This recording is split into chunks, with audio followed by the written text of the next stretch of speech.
Well, Hollywood royalty Gary Sinise has been a staple on our screens for over 3 decades. The Emmy Award-winning actor has played some of the most unforgettable characters in film and television. From multiple movies alongside Tom Hanks to working with the likes of Nicole Kidman, Kevin Bacon and Charlize Theron. But it was his role as Lieutenant Dan in Forrest Gump that truly changed his life. Where are you boys from in the world? Alabama, sir. You twins? No, we are not relations, sir. It's been 30 years since the world first fell in love with Forrest Gump and his Vietnam platoon leader, Lieutenant Dan. Lieutenant Dan, what are you doing here? Well, thought I'd try out my sea legs. Played by Gary Sinise, the emotional role shone a light on troubles faced by those who served and scored the actor his first Oscar nomination. Lieutenant Dan. Hello, Forrest. You got new legs. Gary and Tom Hanks went on to work together a number of times, including blockbusters The Green Mile and Apollo 13. Say again, Houston, ballast? That's a firm. Well, you got to get the weight right. We were expecting you to be toting a couple 100 pounds of moon rocks. Right, Houston. In fact, his CV features a who's who of Hollywood co-stars. We're talking Nicolas Cage, Angelina Jolie and Ben Affleck. But he's dominated on the small screen, leading all 9 seasons of CSI New York as Detective Mac Taylor. Armed robbery, grand theft auto, assault and battery. But most of all, for pissing me off.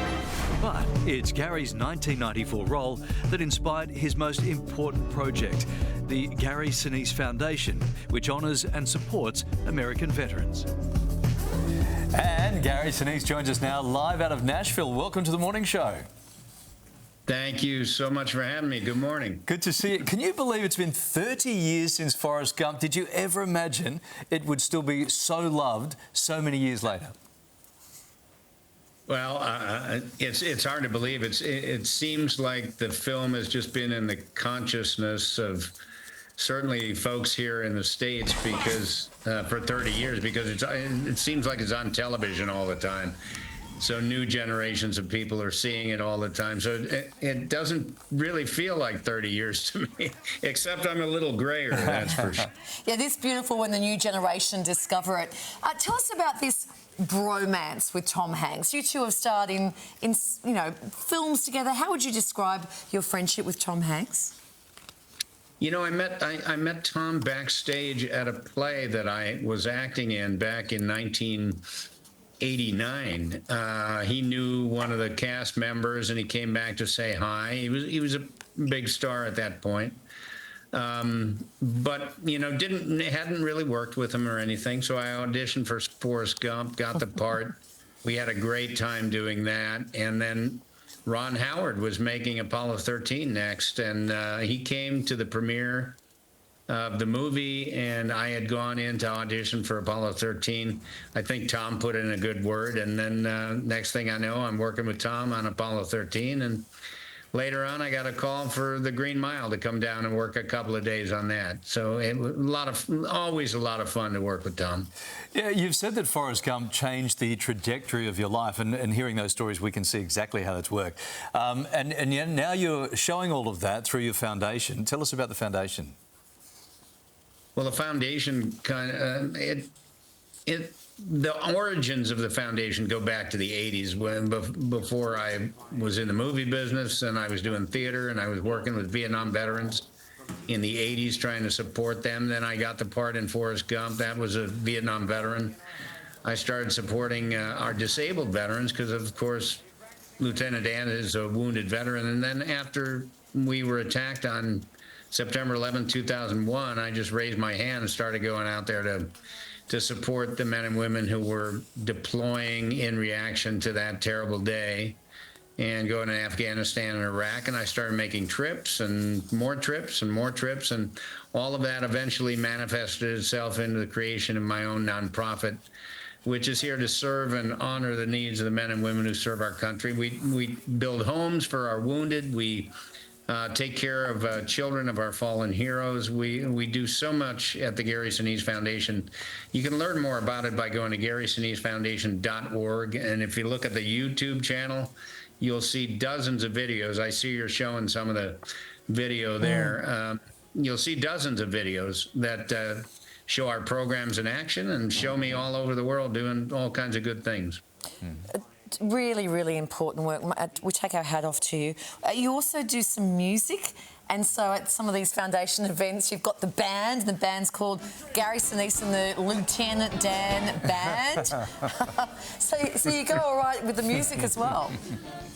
The music is a great fun. I played music as a kid and all the way through high school and up into my early 20s, and I got so busy with acting I didn't play for a while and picked it up again in the late 90s. And then when we were attacked on September 11th, I raised my hand for the USO, and I told them I had some musicians I played with, and can I go on a tour? And they set it up, and I played hundreds and hundreds of shows all over the world now with the band. We've been everywhere. We haven't been to Australia though.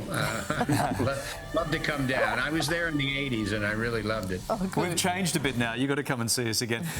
Gary, got to be one of the most recognisable faces in acting in America for sure. Tell us, what do people want to talk to you about? What are they quoting CSI lines when they see you, or they want to talk about Forrest Gump? When people stop you in a street or in a coffee shop, what do they want to say?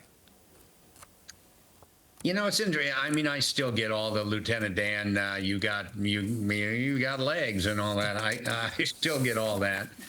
But there were a lot of CSI fans around the world. And that show was on for 9 seasons. I did another show after that called Criminal Minds Beyond Borders. That lasted a couple of seasons. You know, being in the movie business and the television business has given me a great platform to do a lot of really wonderful things. And so lately, I mean, a lot of people come up to me because they know of the veterans work and the support that I've been giving to the men and women who serve our country and all the good things that we've been doing at the Gary Sinise Foundation.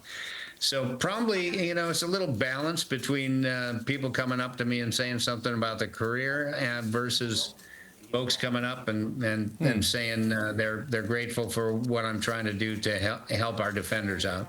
Well, Gary, lovely to talk to you this morning. You'll be pleased to know that all the way in Australia, my co-host Kylie has picked up one of your favourite lines from CSI. She regularly says to me, "You're really pissing me off." So it's really caught on all over the world. Lovely to talk to you this morning.